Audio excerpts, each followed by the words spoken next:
Você não vale nem sua pensão. Bruno gritou isso para mim na frente de toda a vizinhança, às 2 da tarde de uma terça-feira, quando pedi para ele devolver meu cartão. Eu fiquei ali parada, com minha bolsinha de crochê apertada contra o peito, sentindo o peso dos olhares curiosos das janelas. Não respondi nada, apenas sorri e voltei para casa. Sabe aquele momento em que você percebe que criou um monstro? Quando olha para aquele bebê que embalou no colo e não reconhece mais quem está na sua frente? Foi isso que senti vendo meu filho de 35 anos me humilhar publicamente por causa de um cartão que eu pago há anos. 3 dias depois, chegou uma carta do banco que me fez sentar devagar na cadeira da cozinha. Meu extrato mostrava 47.680 em compras que eu nunca fiz. Mas quando liguei para a central e descobri onde esse dinheiro estava sendo gasto, minhas mãos tremeram tanto que derrubei o telefone no chão. E isso foi só o começo do pesadelo que eu estava prestes a descobrir. Eu sou Conceição, 63 anos, viúva há 5, e naquele momento, parada ali na calçada da minha própria casa, com os vizinhos espiando pelas janelas, engoli seco e senti meu mundo desabar. Bruno tinha me gritado isso na frente de todo mundo porque pedi para ele parar de usar meu cartão de crédito. Meu cartão, do meu dinheiro, da minha pensão. Voltei para casa com as pernas bambas, fechei a porta atrás de mim e sentei na poltrona da sala, aquela que meu falecido marido Osvaldo costumava usar para ver televisão depois do trabalho. O silêncio pesava como chumbo. Pelo vidro da janela, via Bruno no quintal conversando no celular, gesticulando irritado, provavelmente contando para a esposa Amanda sobre como a mãe dele era difícil. Respirei fundo e tentei organizar os pensamentos. Como chegamos até aqui? 5 anos atrás, quando Osvaldo teve um infarte fulminante, pensei que meu mundo tinha acabado. 42 anos de casamento se esvaindo numa manhã de terça-feira enquanto ele tomava café da manhã. Não tive tempo nem de dizer tchau direito. O médico disse que foi rápido, que ele não sofreu, mas eu sofri por nós dois. Osvaldo era motorista de ônibus da empresa municipal. Trabalhou 38 anos na mesma linha, saía às 5 da manhã, voltava às 6 da tarde, religioso como relógio suíço. Ganhava bem para os padrões da época, 3.100 líquidos, mais o vale alimentação e o plano de saúde. Eu trabalhava como auxiliar de limpeza numa empresa de contabilidade. Ganhava um salário mínimo e meio, 1.815. Juntando tudo, nossa renda familiar girava em torno de 5.200. Não éramos ricos, mas vivíamos dignamente. Tínhamos nossa casinha própria de 3 quartos, no bairro Jardim América, um Palio 2011 quitado e algumas economias na poupança. Criamos nossos 2 filhos sem passar aperto. Bruno, hoje com 35 anos, e Marcelo, de 31. Ambos estudaram em escola particular até o ensino médio, 680 por mês cada um na época, um sacrifício que fazíamos com gosto. Osvaldo sempre dizia: educação é a única herança que ninguém rouba dos nossos filhos. Bruno se formou técnico em mecânica e chegou a trabalhar numa oficina durante alguns anos. Casou cedo, aos 23, com a Amanda, que conheceu num baile da igreja. Ela era vendedora numa loja de roupas femininas no centro. Ganhava uns 1.200 na época. Tiveram 2 filhos, Pedrinho, hoje com 8 anos, e Aninha, de 5. Durante os primeiros anos, a vida deles parecia equilibrada. Moravam num apartamento alugado de 2 quartos, nada luxuoso, mas arrumadinho. Marcelo, o caçula, seguiu caminho diferente. Fez curso de soldador, conseguiu emprego numa metalúrgica grande da região. Ganha bem hoje, uns 4.800 líquidos. É casado com a Patrícia, que é enfermeira. Eles têm uma filha, a Letícia, de 6 anos, e vivem numa casinha própria que conseguiram financiar pelo Minha Casa Minha Vida. A diferença entre os 2 filhos ficou clara principalmente depois que Osvaldo morreu. Quando virei viúva, comecei a receber a pensão por morte do INSS. Foram 2.890 iniciais, mas com os reajustes anuais, hoje recebo 3.240 por mês. Além disso, continuei trabalhando na empresa de contabilidade até 2021, quando me aposentei por idade. Minha aposentadoria saiu baixa, apenas 1.124, mas somando com a pensão, tinha uma renda de 4.364 mensais. Para uma pessoa sozinha, era uma quantia razoável. Conseguia pagar as contas da casa, me alimentar bem, fazer algumas compras, guardar um dinheirinho. Os gastos básicos giravam em torno de 2.800. Luz, 280 em média, água, 95, telefone, 89, supermercado, 650, medicamentos, 320, transporte, 180. Sobrava quase 1.500 que eu guardava religiosamente na poupança ou usava para ajudar os filhos esporadicamente. Marcelo era independente. Aparecia todo domingo para almoçar. Trazia a família, conversávamos sobre a vida, mas nunca pediu dinheiro emprestado. Quando precisou da entrada para comprar a casa, 18.000, ofereci ajudar. Ele aceitou, mas fez questão de assinar um papel se comprometendo a devolver em parcelas de 300 mensais. E cumpriu. Pagou certinho durante 5 anos até quitar tudo. Bruno era diferente. Depois que Osvaldo morreu, ele começou a aparecer mais em casa. No começo, achei que era preocupação legítima, saudade do pai, cuidado com a mãe viúva. Ele perguntava se eu estava bem, se precisava de alguma coisa, se as contas estavam em dia. Parecia genuinamente interessado no meu bem-estar. Mãe, a senhora não pode ficar sozinha nesta casa grande, ele dizia. E se acontecer alguma coisa? E se a senhora passar mal? Eu respondia que estava bem, que tinha os vizinhos, que Dona Marlene, minha vizinha de 68 anos, sempre ficava de olho em mim.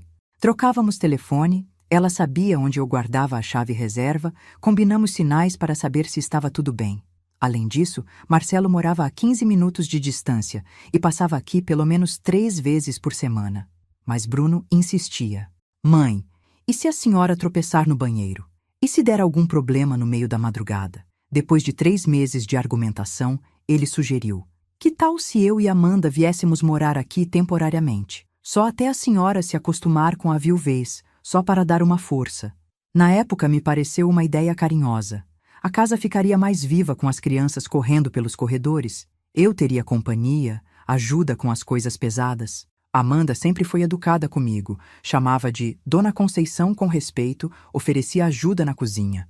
Bruno, por sua vez, se mostrava prestativo, disposto a cuidar de pequenos reparos na casa, trocar lâmpadas e consertar torneiras. É temporário, mãe, ele garantiu. Só até a gente conseguir comprar nossa casa própria. Coisa de 6 meses, 1 ano no máximo. Isso foi há 3 anos. O que começou como ajuda mútua foi se transformando numa situação cada vez mais desequilibrada. No primeiro mês, tudo funcionou bem. Bruno arrumou um emprego como vigilante noturno, ganhava 1.650. Amanda continuou trabalhando como vendedora, mas mudou de loja, numa que pagava 1.800. Somados, eles tinham uma renda de 3.450, suficiente para contribuir com as despesas da casa. E contribuíam mesmo. Bruno me dava 1.200 por mês para ajudar com supermercado, luz e água. Amanda comprava produtos de limpeza e às vezes levava as crianças ao médico quando necessário. Eu pagava a conta básica da casa e eles cobriam os excessos que a presença deles causava. Parecia justo, mas aos poucos as coisas foram mudando. Primeiro, Bruno perdeu o emprego. Disse que a empresa de segurança cortou funcionários por causa da crise. Fiquei preocupada, ofereci apoio enquanto ele procurava algo novo. É temporário, mãe. Em 2 semanas, no máximo 1 mês, eu arrumo outro serviço. 2 semanas viraram 1 mês. 1 mês virou 3. 3 viraram 6. Amanda continuava trabalhando, mas agora sua renda de 1.800 precisava cobrir as necessidades de uma família de 4 pessoas. Era impossível. Comecei a pagar o supermercado inteiro. 1.200 mensais para sustentar 6 pessoas. A conta de luz subiu para 380. Ar-condicionado ligado o dia todo. Televisão funcionando em 3 cômodos. Chuveiro elétrico sendo usado por 6 pessoas. A conta de água foi para 165. É temporário, mãe. Bruno repetia sempre que eu expressava alguma preocupação. Depois de 8 meses, Amanda engravidou do 3º filho. Uma gravidez não planejada, pelo que entendi das conversas sussurradas no quarto deles. Ela passou a ter enjoos constantes, faltou alguns dias no trabalho, foi advertida pela gerência da loja. No 7º mês de gestação, foi dispensada. Alegaram corte de funcionários, mas eu sabia que era por causa das faltas. De repente, nossa casa estava abrigando uma família de 4 pessoas, com mais uma a caminho, vivendo apenas da minha aposentadoria e pensão. Bruno continuava procurando emprego. Saía de manhã, voltava à tarde, sempre com a mesma desculpa. Mercado está difícil, mãe. Mas apareceu uma oportunidade interessante. Vou fazer uma entrevista semana que vem. As entrevistas nunca davam em nada. Aos poucos, comecei a perceber que Bruno não estava procurando trabalho de verdade. Saía de casa às 9 horas, voltava às 15 horas, sempre com o mesmo humor, sem atenção de quem está realmente correndo atrás de sustento para a família. Certa vez perguntei onde ele tinha ido. Deixei currículo em 3 lugares diferentes, respondeu. Supermercado Extra, Posto Shell, loja de peças automotivas. No dia seguinte, fui ao mercado fazer compras. Por curiosidade, perguntei ao gerente se alguém chamado Bruno tinha deixado o currículo lá. Bruno como? Ele perguntou. Bruno da Silva Santos, respondi. Não, dona, não passou ninguém com esse nome aqui não. Meu sangue gelou. Voltei para casa com a cabeça fervilhando. Bruno estava mentindo. Mas por quê? O que ele estava fazendo durante todo aquele tempo que dizia estar procurando emprego? A resposta veio 3 semanas depois. Dona Marlene, minha vizinha, me chamou para um cafezinho. No meio da conversa, ela comentou. Conceição, não é da minha conta, mas seu Bruno passa muito tempo no bar do Zé Antônio. Que bar? Perguntei confusa. Aquele da esquina da rua de trás. Das 10 horas até umas 2 horas da tarde, ele fica lá jogando sinuca, bebendo cerveja, conversando com os desocupados. Toda santa dia, Conceição. Minha neta Rafaela trabalha na padaria do lado, ela me contou. Senti o mundo girar. Meu filho estava me mentindo descaradamente há meses. Não estava procurando emprego. Estava gastando o dia bebendo e jogando sinuca enquanto eu sustentava sua família inteira. Naquela noite, esperei ele chegar. Bruno, conversei com o gerente do Extra hoje. Ele disse que você nunca deixou o currículo lá. Ele não se abalou. Olhou para mim com cara de paisagem e respondeu. Deve ter sido outro gerente, mãe. Ou ele esqueceu? Você sabe como é. Passam tantas pessoas lá. E no posto Shell? E na loja de peças? Mãe, por que a senhora está me interrogando como se eu fosse criminoso? Eu tô correndo atrás sim. As coisas estão difíceis para todo mundo. Naquele momento, tive certeza de que meu filho estava me enrolando, mas ainda não tinha coragem de confrontá-lo diretamente. Amanda estava no final da gravidez. Pedrinho e Aninha eram crianças inocentes. Eu não queria causar um escândalo familiar. Continuei sustentando todo mundo. O terceiro filho deles nasceu em dezembro. Júnior, um bebê lindo, saudável. Amanda ficou de resguardo. Precisou de cuidados especiais, gastos com fraldas, medicamentos, leite em pó complementar. Meus gastos mensais subiram para 3.200. Restava apenas 1.164 para mim. Comecei a cortar meus próprios gastos. Parei de comprar remédios mais caros, substituí por genéricos, cortei o plano de saúde particular que pagava 380 mensais. Deixei de lado as roupas novas, os passeios ocasionais. É temporário, mãe. Bruno ainda insistia. Temporário que já durava quase 2 anos. Foi quando começaram os pedidos extras. Mãe, Pedrinho precisa de material escolar novo, 450. Mãe, Aninha tem que fazer um tratamento dentário, 1.200 no particular. Mãe, Amanda precisa de vitaminas pós-parto, 320. Mãe, estourou o pneu do carro, 280. Cada pedido vinha acompanhado de justificativas urgentes, necessidades inadiáveis e sempre com a promessa de devolução.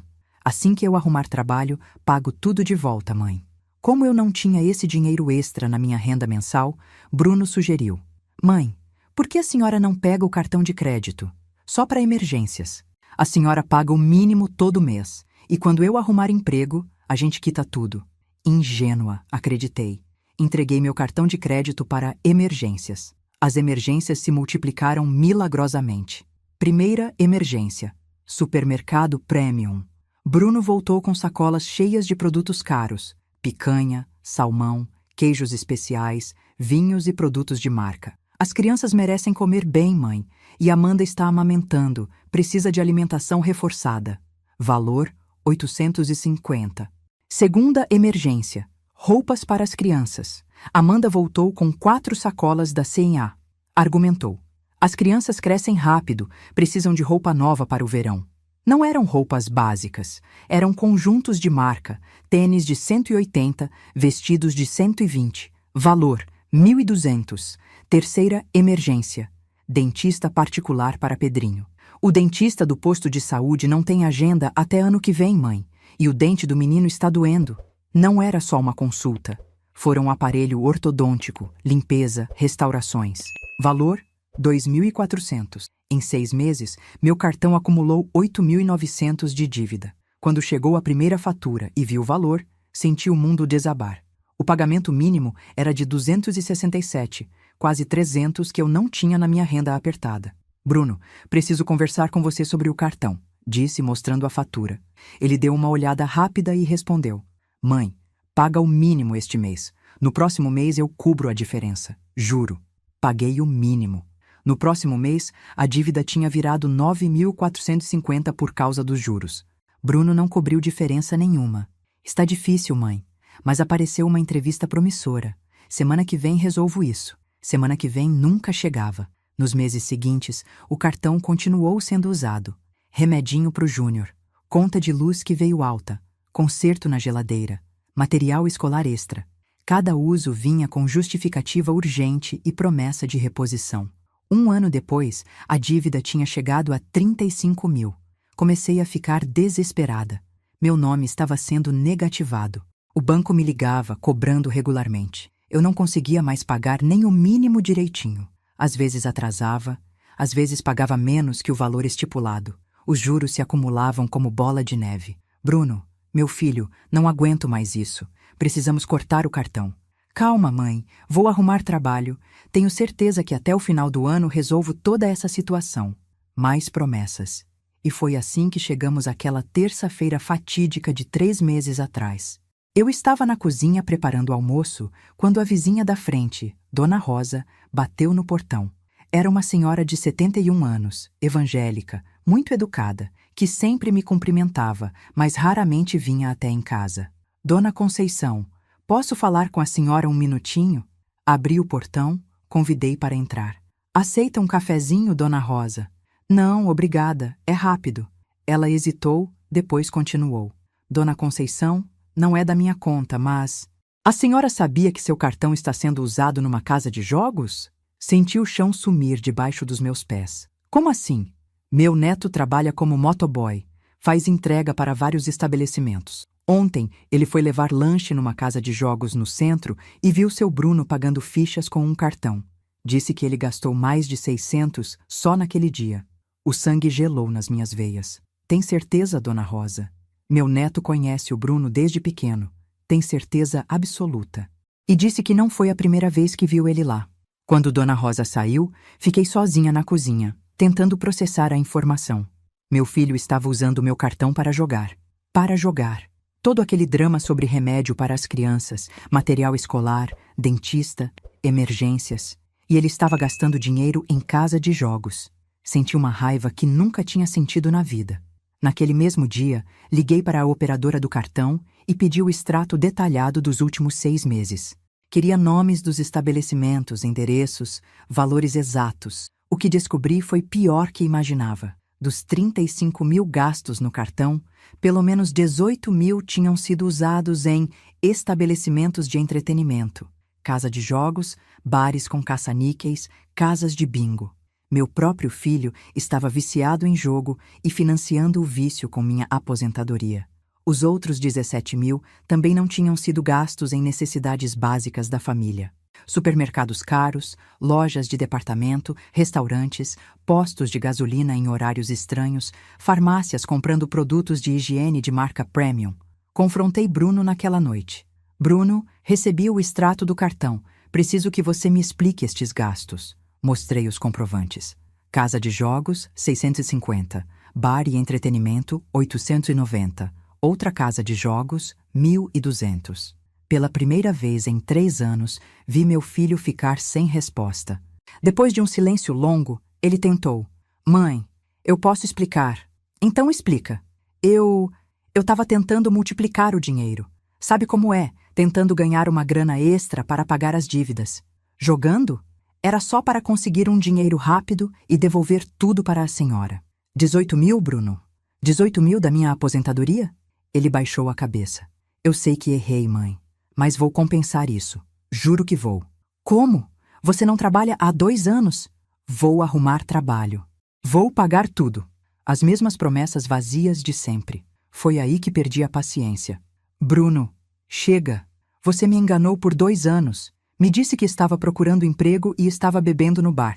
Me disse que o cartão era para emergência e estava jogando. Sustento sua família inteira há 3 anos e você ainda me rouba. Eu não te roubei, mãe. Eu vou pagar tudo. Com que dinheiro? Você não trabalha. Vou arrumar trabalho. Quando? Ano que vem? Década que vem? A discussão foi escalando. Amanda apareceu na sala, tentou defender Bruno. Dona Conceição, ele está passando por um momento difícil, mas... Momento difícil é o meu, explodi. Sustentando 6 pessoas com 4.300 de aposentadoria e ainda sendo roubada pelo próprio filho. Bruno se irritou. Roubada? Eu sou seu filho, família se ajuda. Ajuda é uma coisa, exploração é outra. Exploração? A senhora tem essa casa grande, recebe essa pensão boa e não quer dividir com a família? Dividir é diferente de ser enganada. A senhora está exagerando. Exagerando? 35 mil de dívida no meu nome é exagero? A senhora nem precisava trabalhar, recebe pensão sem fazer nada. A frase me atingiu como um murro no estômago. Como assim sem fazer nada? Trabalhei 40 anos, criei você e seu irmão, cuidei do seu pai até morrer.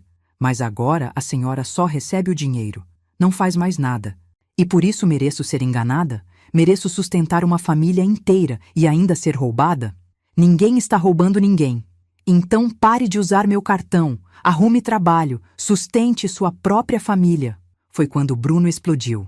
A senhora é uma egoísta. Fica com essa pensão toda só para você e ainda reclama quando a família pede ajuda. A senhora não vale nem sua pensão. As palavras ecoaram pela casa. Amanda ficou pálida. As crianças pararam de brincar e olharam assustadas. Até Júnior, no colo da mãe, pareceu sentir a tensão. Eu fiquei em silêncio por uns 10 segundos que pareceram eternos. Depois, com a voz mais calma que consegui, disse: Bruno, quero vocês fora da minha casa. O quê? Vocês têm 1 semana para arrumar outro lugar para morar. Mãe, a senhora não pode fazer isso. Temos 3 filhos. Amanda está amamentando. Deveria ter pensado nisso antes de me roubar. A senhora é louca. Somos sua família. Família não rouba. Família não mente. Família não explora. Bruno saiu de casa batendo porta. Amanda ficou me olhando com lágrimas nos olhos, mas não disse nada. Passei aquela noite inteira sem dormir, refletindo sobre tudo o que tinha acontecido. 3 anos da minha vida desperdiçados, sustentando ingratidão. 35 mil da minha aposentadoria jogados fora. Meu próprio filho me chamando de inútil, dizendo que eu não valia nem minha pensão. No dia seguinte, Bruno voltou com outro tom. Mãe, desculpa o que eu falei ontem. Estava nervoso, falei besteira. Besteira foi eu acreditar em você por 3 anos. Olha, vamos fazer um acordo. Eu vou arrumar trabalho este mês. Juro pela vida dos meus filhos. E vou pagar o cartão em parcelas. Não quero mais acordo nenhum, Bruno. Mãe, seja razoável. A senhora vai colocar 3 crianças na rua? Você que colocou. Quando mentiu, quando roubou, quando me desrespeitou. Todo mundo erra, mãe. Todo mundo erra uma vez. Você errou durante 3 anos. Foi nessa conversa que ele disse a frase que me acordou definitivamente. A senhora é muito dura, mãe. Parece que não tem coração. Não tem coração.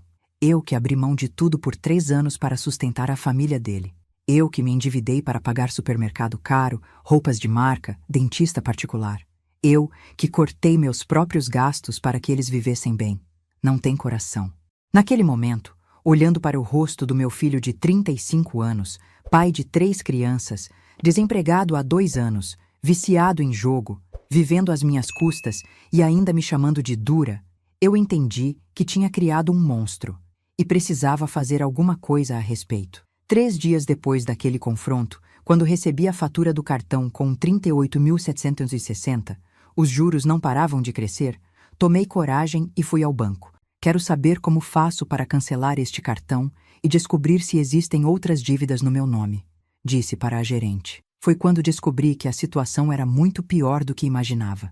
A gerente do banco, uma moça de uns 30 anos chamada Débora, me recebeu numa salinha reservada. Quando expliquei minha situação, cartão usado sem minha autorização, suspeita de outras dívidas no meu nome, ela franziu a testa. Dona Conceição, Vou fazer uma consulta completa no seu CPF. Pode levar uns 15 minutos. Fiquei sentada naquela cadeira de couro sintético, olhando pela janela de vidro, vendo o movimento da agência. Aposentados fazendo filas para receber benefício, famílias abrindo contas, empresários resolvendo financiamentos. Vida normal. Pessoas normais cuidando de suas vidas normais. E eu ali, descobrindo que minha vida tinha virado um pesadelo financeiro. Dona Conceição? A voz da Débora me trouxe de volta à realidade. O rosto dela estava sério, preocupado. Encontrou alguma coisa? Ela respirou fundo antes de falar. Encontrei 5 empréstimos consignados no seu CPF. Senti o mundo girar. Como assim 5? 5 empréstimos diferentes, em bancos diferentes, totalizando 236 mil. As palavras ecoaram na minha cabeça como se ela estivesse falando em chinês. 236 mil? Era impossível. Eu nunca fiz empréstimo nenhum. Tem certeza? Deve ter algum engano. Infelizmente, não há engano. Olha aqui. Ela virou a tela do computador para mim. Banco do Brasil, 52 mil. Caixa Econômica, 48 mil. Bradesco, 41 mil. Itaú, 45 mil. Santander, 50 mil. Minha pressão despencou. Senti tontura, náusea, as mãos começaram a tremer. Dona Conceição, está passando mal? Eu nunca fiz esses empréstimos. Nunca. Tem certeza? Às vezes a gente esquece. Moça, 236 mil? Eu esqueceria de 236 mil? A Débora ficou em silêncio por alguns segundos. Depois perguntou: a senhora mora sozinha? Não. Moro com meu filho e a família dele. Ele tem acesso aos seus documentos? A ficha caiu como uma pancada. Bruno. Claro que era Bruno. Ele que tinha acesso a todos os meus documentos, que sabia meu RG, minha data de nascimento, que tinha visto 1000 vezes eu digitando senhas no celular, no computador. Que documentos são necessários para fazer empréstimo consignado? RG, CPF, comprovante de renda, dados bancários básicos. Para aposentados, é bem simples, porque o desconto vem direto no benefício. E quanto está sendo descontado da minha aposentadoria? Ela fez algumas contas. 2.267 por mês. Os contratos somam 70% da sua renda, que é o limite legal. 2.267 por mês. Da minha aposentadoria de 3.240, sobravam apenas 973. Pelo amor de Deus, como eu vou viver com 973? Dona Conceição, se realmente não foi a senhora quem fez esses empréstimos, isso é crime. Precisamos fazer boletim de ocorrência imediatamente. Saí do banco com as pernas bambas, segurando uma pasta com todos os comprovantes dos empréstimos fraudulentos. 236 mil que eu não sabia que existiam, comprometendo minha renda pelos próximos 15 anos. 15 anos. Eu teria 78 anos quando terminasse de pagar. Voltei para casa em estado de choque. Bruno estava na sala assistindo televisão, bebendo cerveja como se nada tivesse acontecido. Oi, mãe! Como foi no banco? Olhei para ele e pela primeira vez vi realmente quem ele era. Não meu filhinho que precisava de ajuda. Não um pai de família passando dificuldades. Era um criminoso. Um estelionatário que morava na minha casa, comia da minha comida, dormia na minha cama e me roubava sistematicamente há anos. Bruno, precisamos conversar. Sobre o quê? Coloquei a pasta em cima da mesa de centro. Sobre os 5 empréstimos de 236 mil que foram feitos no meu nome. A cor sumiu do rosto dele. A cerveja ficou parada no meio do caminho para a boca. Que empréstimos? Você sabe muito bem que empréstimos. Mãe, eu não sei do que a senhora está falando. Banco do Brasil, 52 mil. Caixa, 48 mil. Quer que eu continue? Ele colocou a cerveja na mesa, as mãos tremendo levemente. Mãe, eu posso explicar. Então explica. A senhora estava com dificuldades, as contas estavam apertadas, eu só quis ajudar. Ajudar roubando? Não foi roubo, foi empréstimo para ajudar a senhora. Ajudar como, Bruno? Comprometendo 70% da minha renda pelos próximos 15 anos? Eu ia pagar tudo. Era só para passar o aperto. Com que dinheiro? Você não trabalha há 2 anos. Ia arrumar trabalho. Para onde foi esse dinheiro, Bruno? Os 236 mil? Silêncio. Para onde foi? Para investimentos. Que investimentos? Umas oportunidades que apareceram. Jogos, Bruno? Foi para jogos? Ele baixou a cabeça e não respondeu. Responde. Foi para a casa de jogos? Não foi só para jogos. Foi para jogos, sim ou não? Parte foi, mas... Naquele momento, senti uma raiva tão intensa que pensei que fosse ter um infarto. Meu próprio filho tinha me roubado 236 mil para jogar. Tinha comprometido o resto da minha vida para financiar vício em jogos. Sai da minha casa. Mãe, sai da minha casa agora. Calma, mãe, vamos conversar. Sai! Sai! Sai! Comecei a gritar tanto que Amanda veio correndo da cozinha com Júnior no colo. As crianças se assustaram. Pedrinho começou a chorar. O que está acontecendo? Amanda perguntou. Seu marido me roubou 236 mil! Gritei. 236 mil!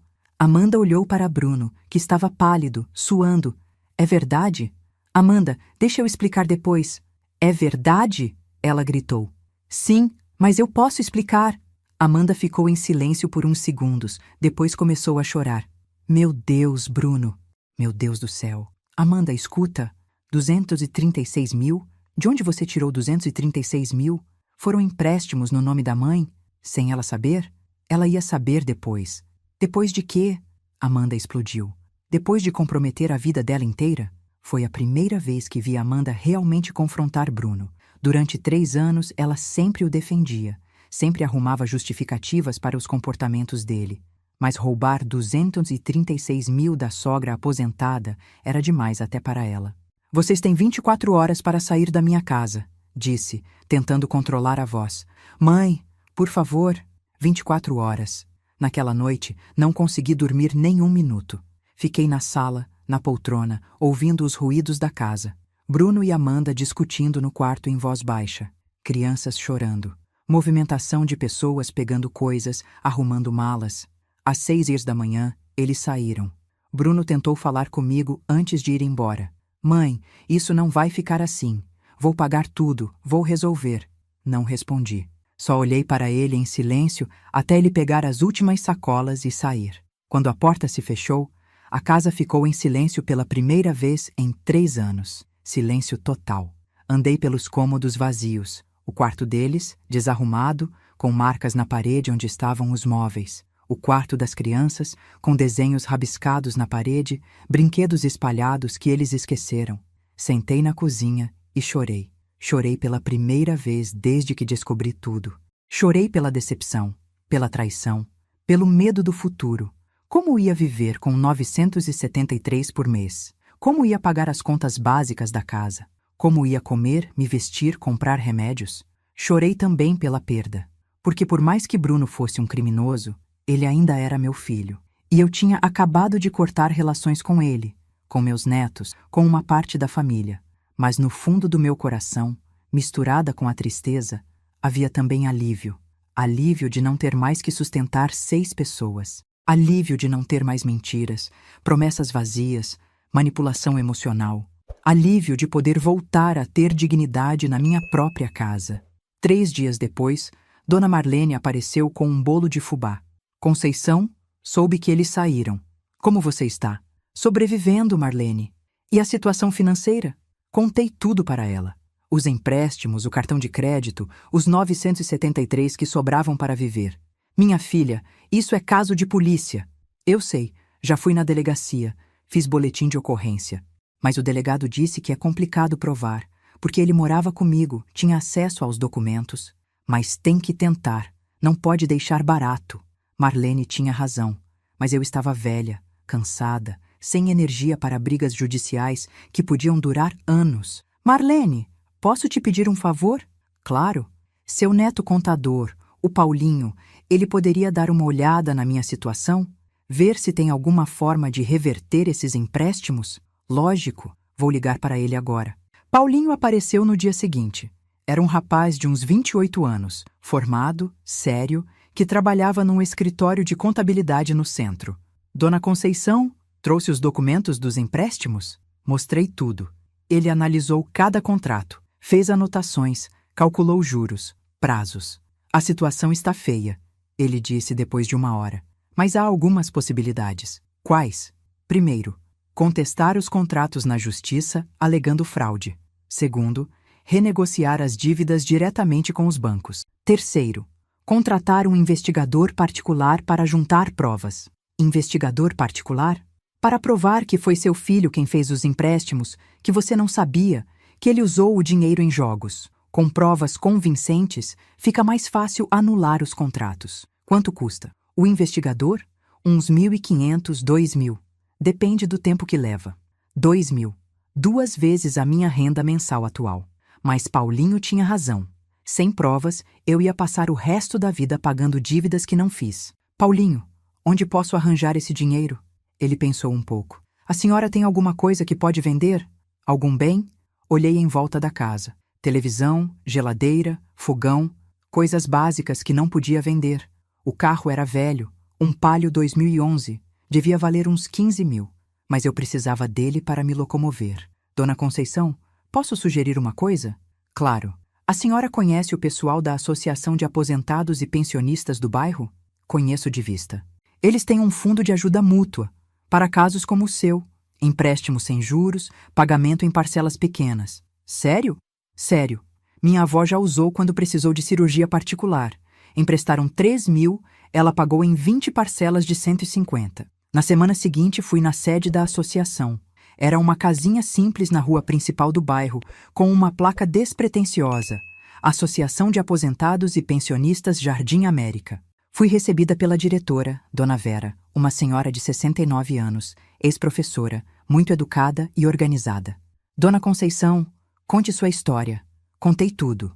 Os 3 anos sustentando a família do Bruno, o cartão de crédito estourado, os empréstimos fraudulentos, a descoberta, o confronto, a expulsão. Dona Vera me ouviu em silêncio, fazendo anotações ocasionais. Quantos casos como esse vocês já viram? Perguntei. Infelizmente, muitos. Filhos que exploram pais aposentados é mais comum do que imagina.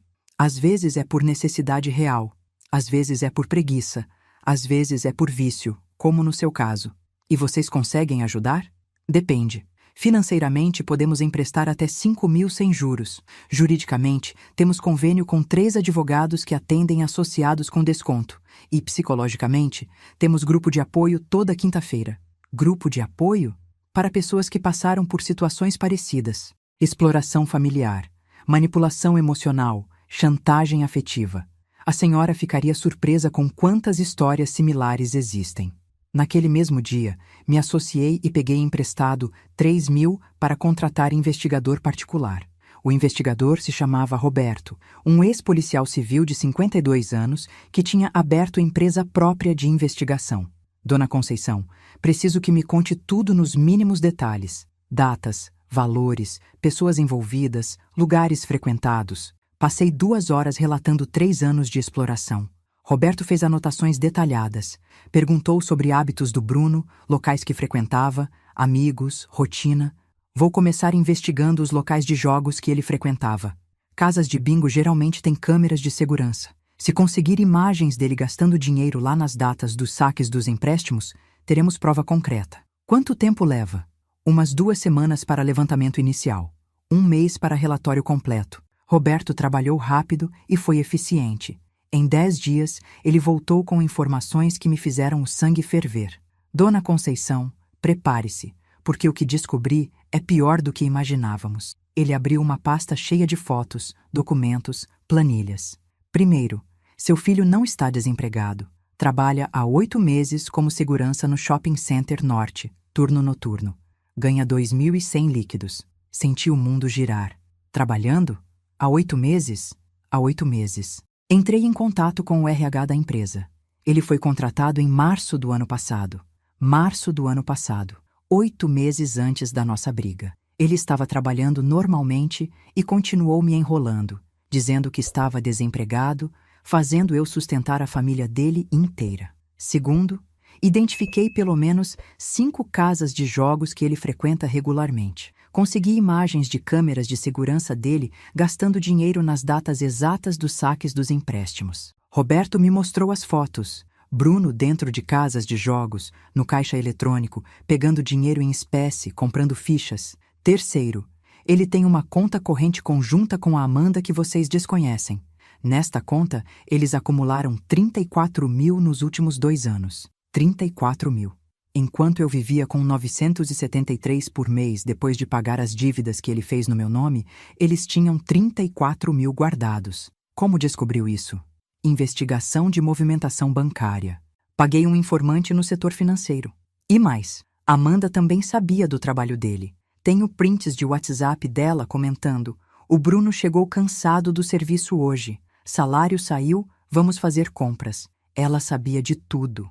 As provas se acumulavam como montanha de evidências. Por 3 anos, eu tinha sido enganada sistematicamente por uma quadrilha familiar que incluía meu próprio filho, minha nora e, possivelmente, até meus netos maiores. Roberto, tem mais? Tem. A parte mais revoltante. Ele me mostrou prints de conversas de WhatsApp que conseguiu através de um contato. Amanda conversando com uma amiga. A velha liberou mais 5.000. Agora sim vamos fazer a viagem para Gramado. Bruno conversando com um amigo. Minha mãe é otária. Acredita em tudo que eu falo. Tô tirando uma grana dela há anos. Amanda de novo. Conceição paga tudo para a gente. É só chorar um pouco que ela abre a carteira. Cada mensagem era uma facada no meu coração. Eles riram de mim. Durante anos, riram de mim pelas minhas costas. Me chamaram de otária, de trouxa, de velha. Fizeram piada com minha generosidade, com minha confiança, com meu amor de mãe. Dona Conceição, está passando mal? Estou bem. Continue. A última informação. Eles planejavam continuar explorando a senhora indefinidamente. Tenho áudios de conversas onde eles discutem quanto tempo a velha aguenta sustentar a gente e como arrancar mais dinheiro dela. Não aguentei mais. Comecei a chorar ali na frente do Roberto. Chorei pela humilhação, pela traição, por descobrir que meu próprio filho me via como uma fonte de renda, não como uma pessoa.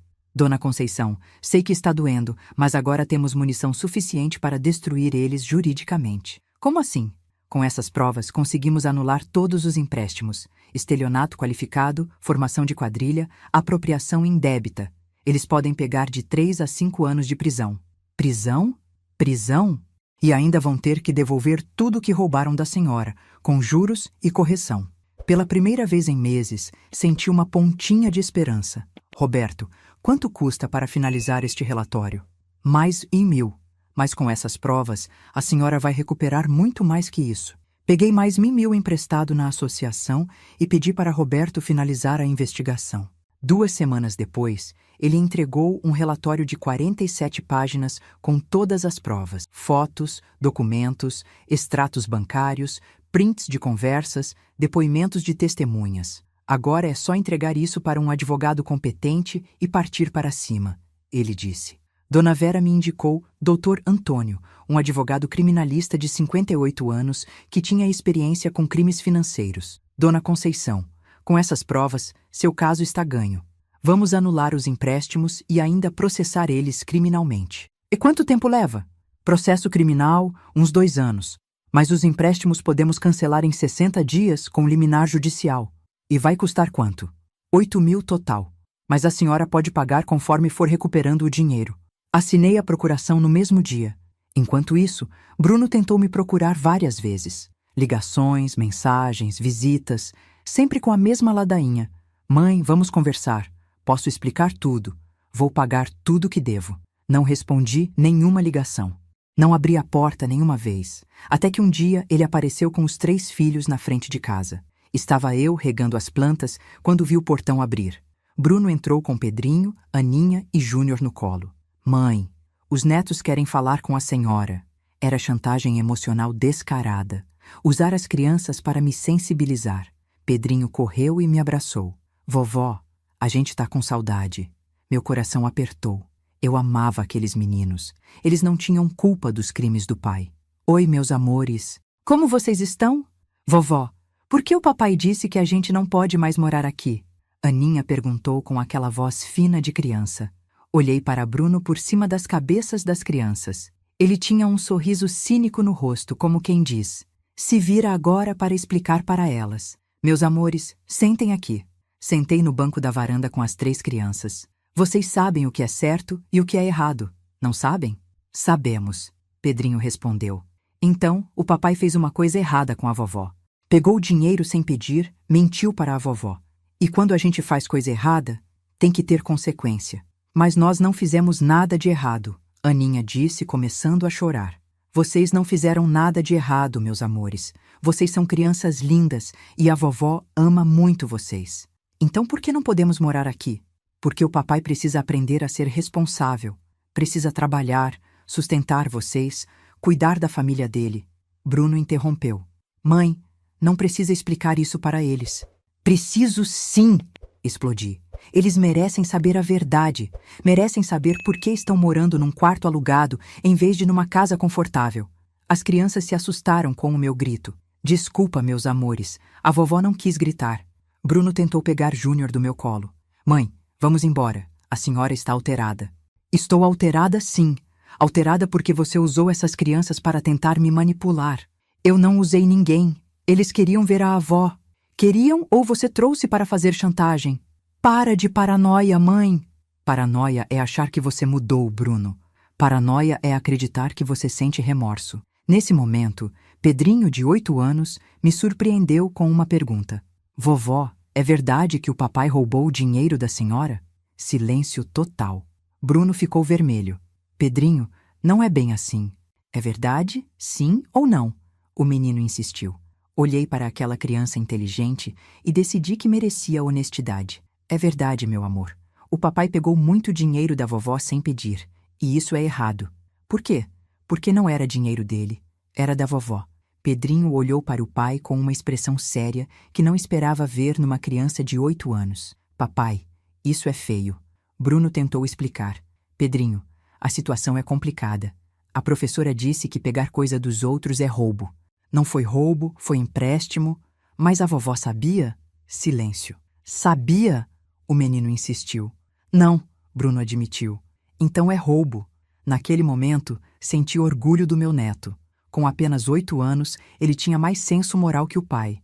Bruno pegou as crianças para ir embora. Mãe, a gente ainda vai resolver essa situação. Não há nada para resolver, Bruno. O advogado já está cuidando de tudo. Que advogado? O advogado que vai anular os empréstimos e te processar criminalmente. A cor sumiu do rosto dele. Mãe, a senhora não pode fazer isso. Posso e vou. Eu sou seu filho e eu sou sua vítima. A senhora vai me colocar na cadeia? Você se colocou na cadeia no momento que decidiu me roubar.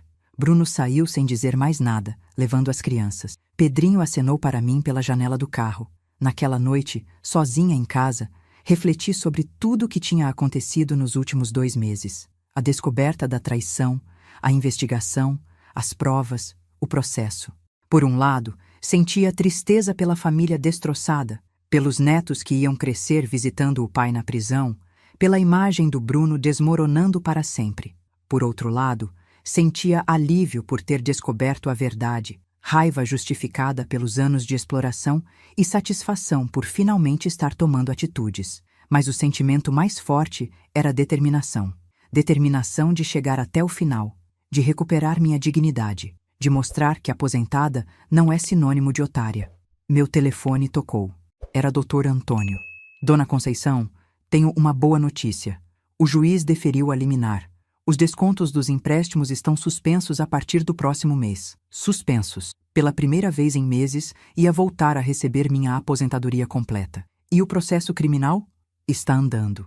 Com as provas do Roberto, é questão de tempo. Desliguei o telefone e pela primeira vez sorri de verdade. A guerra estava apenas começando. 6 meses depois daquela conversa com o doutor Antônio, minha vida tinha mudado completamente. Não só financeiramente, mas principalmente na forma como me via e como os outros me viam. A liminar judicial funcionou. Voltei a receber minha aposentadoria completa, 3.240 por mês, que faziam toda a diferença no mundo. Pela primeira vez em quase 4 anos, podia pagar minhas contas sem sufocar, comprar comida de qualidade, voltar ao médico particular quando necessário, até mesmo guardar um dinheirinho. Mas o melhor ainda estava por vir. Doutor Antônio me ligou numa terça-feira de manhã, eufórico. Dona Conceição, conseguimos anular 4 dos 5 empréstimos. O juiz aceitou todas as provas de fraude. E o 5º? Esse vai precisar de mais tempo, mas com o precedente dos outros 4, é quase certo que também será anulado. 4 empréstimos de 185 mil cancelados. Meu nome limpo. Minha aposentadoria livre. E o processo criminal? Ah, sobre isso. A voz dele ficou séria. Tenho novidades. Seu filho e sua nora foram indiciados. Estelionato qualificado, formação de quadrilha, Apropriação indébita. A denúncia foi aceita pelo Ministério Público. Senti um aperto no peito. Por mais que Bruno merecesse, ainda doía saber que meu próprio filho ia responder criminalmente. Eles sabem? Foram intimados ontem. E Dona Conceição, eles querem fazer um acordo. E que tipo de acordo? Querem restituir o dinheiro do cartão de crédito, mais os juros, mais uma indenização por danos morais em troca do perdão judicial. Quanto? 89 mil no total, pagos em 48 parcelas de 1.854. 89 mil. Era muito mais do que eu esperava recuperar. E se eu aceitar, eles não vão presos? Exato. Mas ficam com ficha criminal, antecedentes, dificuldade para arrumar emprego, e qualquer deslize futuro vão direto para a cadeia. Pensei muito naquela oferta. 89.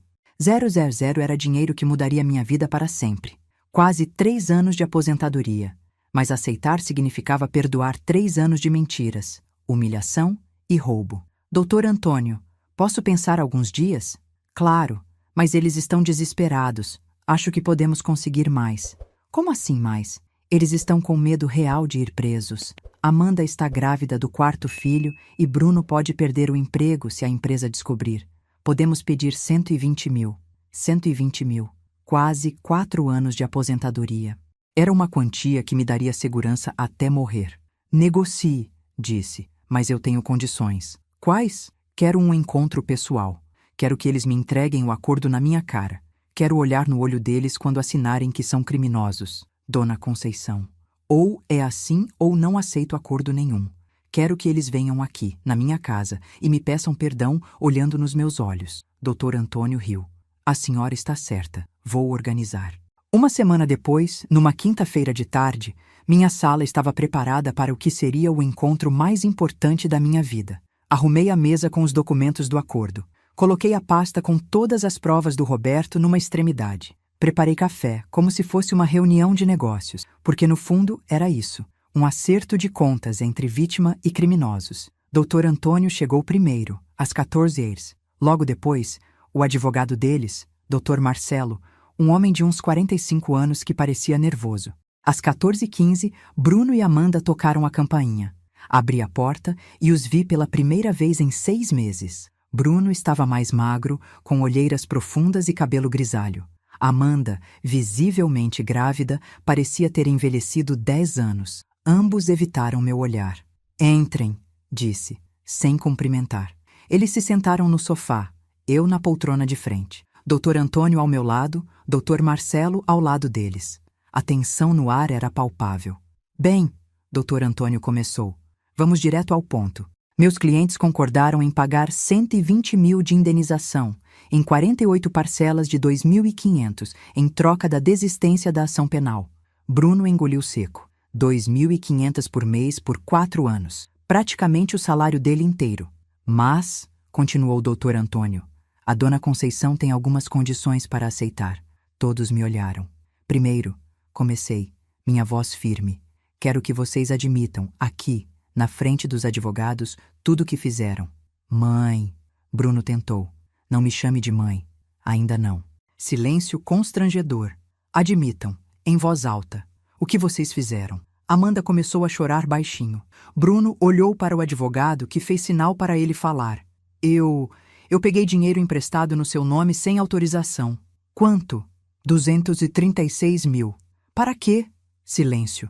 Para quê, Bruno? Para jogar. E mentiu sobre estar trabalhando? Menti.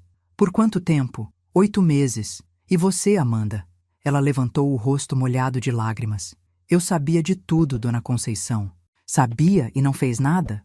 Eu tentei convencer ele a parar. Mentira! Bati a mão na mesa. Tenho prints de WhatsApp suas comemorando quando eu liberava dinheiro. Ela baixou a cabeça de novo. Admite que participou do esquema? Admito. Admite que me chamaram de otária pelas minhas costas? Silêncio. Admite? Admitimos, Bruno disse, a voz quebrada. Segunda condição, continuei. Quero que vocês peçam perdão, não para evitar prisão. Perdão real, porque reconhecem que me fizeram mal. Bruno me olhou pela primeira vez desde que chegou. Seus olhos estavam vermelhos. Mãe, Dona Conceição, eu peço perdão. De verdade. Eu me perdi no jogo, comecei mentindo sobre pequenas coisas, depois virou uma bola de neve. Mas eu sei que não é desculpa. Eu traí sua confiança. Eu roubei da senhora. Eu fui o pior filho que uma mãe pode ter. A voz dele estava embargada. Lágrimas começaram a escorrer. Eu destruí nossa família. Destruí minha reputação. Quase destruí minha esposa e meus filhos. E tudo porque fui covarde. Porque em vez de trabalhar honestamente, quis dinheiro fácil. Ele respirou fundo. A senhora me deu tudo. Casa, comida, carinho, oportunidade. E eu retribuí roubando. Não tenho como desfazer o que fiz. Só posso pedir perdão e tentar compensar pelo resto da vida. Amanda também falou. Dona Conceição, eu fui cúmplice. Podia ter contado a verdade para a senhora, mas não contei porque estava aproveitando também. A gente estava vivendo bem às suas custas, e eu fingi que era normal. Peço perdão. Por um momento, o silêncio dominou a sala. Era a primeira vez que eles assumiam total responsabilidade, sem tentar justificar ou diminuir a culpa. Terceira condição, disse. Quero que vocês mudem. De verdade. Bruno, você vai fazer tratamento para vício em jogos. Amanda, você vai fazer terapia para entender por que aceitou participar disso. E vocês vão frequentar reuniões de devedores anônimos. Aceito, Bruno disse imediatamente. E quarta condição. Vocês vão explicar para as crianças, de forma adequada para a idade, por que tiveram que sair da casa da vovó. Não vão inventar desculpas. Não vão me transformar na vilã. Vão ensinar para eles que ações têm consequências. Como vamos explicar isso para crianças? Amanda perguntou. Do mesmo jeito que meu neto Pedrinho entendeu quando conversamos. Crianças sabem o que é certo e errado. Vocês que complicam. Doutor. Marcelo folheou os papéis. Dona Conceição, se meus clientes aceitarem todas as condições, a senhora aceita o acordo? Olhei para Bruno e Amanda. 2 adultos destruídos pelas próprias escolhas. 2 pessoas que tinham perdido dignidade, respeito e tranquilidade. Eles iam passar os próximos 4 anos pagando R$ 2.500 por mês, mais de 50% da renda familiar, vivendo apertado, explicando para as crianças por que não podiam comprar certas coisas. Era castigo suficiente? Talvez. Era justiça? Com certeza. Aceito, disse. Os documentos foram assinados em silêncio. Bruno e Amanda assinaram confissão de culpa, termo de compromisso para tratamento, cronograma de pagamento. Eu assinei a desistência da ação penal. Quando tudo estava finalizado, Dr. Antônio e Dr. Marcelo guardaram as cópias e se despediram. Bruno e Amanda ficaram mais alguns minutos. Dona Conceição, Bruno disse, eu sei que nossa relação nunca mais vai ser a mesma, mas... será que algum dia posso voltar a ser seu filho? Olhei para ele. Meu primeiro filho, o bebê que carreguei no colo, o menino que ensinou a andar de bicicleta, o jovem que me dava orgulho quando conseguiu o primeiro emprego. Bruno, você sempre vai ser meu filho. Biologicamente isso não muda. Mas confiança, respeito, carinho, isso se conquista de novo. E vai demorar. Quanto tempo? Não sei. Talvez anos. Talvez nunca. Depende de você. E as crianças? Elas podem visitar a senhora? As crianças podem vir quando quiserem. Elas não têm culpa dos erros de vocês, mas vocês só entram na minha casa quando eu sentir que mudaram de verdade. Eles saíram. Amanda se despediu com um aceno. Bruno me olhou uma última vez antes de fechar o portão. Fiquei sozinha na sala, olhando os documentos assinados. 120 mil que iam chegar em parcelas pelos próximos 4 anos. Justiça feita. Dignidade recuperada. Mas não era só sobre dinheiro. 2 semanas depois, Pedrinho apareceu sozinho na minha porta. Vovó, o papai disse que posso vir te visitar. Claro, meu amor. Entre. Sentamos na cozinha. Preparei um lanche para ele, sanduíche de presunto e queijo, suco de laranja, bolo de fubá que tinha feito de manhã. Vovó, o papai e a mamãe explicaram que fizeram coisas erradas. E você entendeu? Entendi. O papai pegou o dinheiro seu sem pedir e isso é roubo. E o que você achou? Achei feio. A gente aprende na escola que não pode pegar nada dos outros. É verdade. Vovó, vocês vão voltar a ser amigos? Não sei, meu amor. Talvez um dia. Mas vocês, as crianças, podem vir aqui sempre que quiserem. E a senhora vai continuar sendo nossa vovó? Para sempre, Pedrinho. Sempre. Ele sorriu e voltou a comer o bolo. 6 meses depois daquele acordo, estabeleceu-se uma nova rotina. As crianças me visitavam todo sábado de manhã. Eu as buscava de carro, levava para o parque, cinema, shopping, depois trazia para casa para almoçar. À tarde, Bruno vinha buscar. Nossas interações eram cordiais, mas distantes. Boa tarde, mãe. Boa tarde, Bruno. As crianças se comportaram bem. Obrigado por cuidar delas. Bruno estava cumprindo o tratamento. Amanda também. As parcelas de 2.500 chegavam certinho todo dia 5. Nunca houve atraso. 1 ano depois, Amanda teve o bebê. Uma menina, Clara. Bruno me ligou para avisar. Mãe, Amanda ganhou a neném. Está tudo bem. Parabéns, disse. Como vai o nome? Clara. Bonito nome. A senhora gostaria de conhecer? Pensei alguns segundos. Era minha neta, criança inocente que não tinha culpa de nada. Posso ir no hospital amanhã. Quando vi Clara pela primeira vez, aquela coisinha pequenina no berçário do hospital, senti o coração amolecer.